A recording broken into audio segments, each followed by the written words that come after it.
Hello guys, in this video I am going to show you how to change the car's appearance in the F1 Clash application. But first I just want to mention, don't forget to subscribe to my channel, because at 10,000 subscribers I am going to show you my whole YouTube revenue statistics and growth strategy, as well as how to make money online. Let's jump into it. First of all, open the application on your phone. And then click on the spray button at the bottom of the page to customize.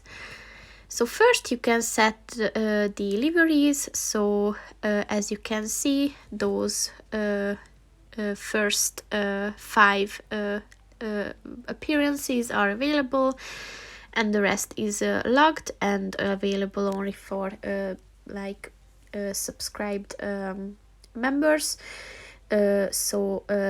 If you have one that you like, then just click on the apply button, and then click on the colors button at the top of the page, and you can randomize, and you can use presets as well. So just select the one that you want and then click on the apply button, and your car is renewed.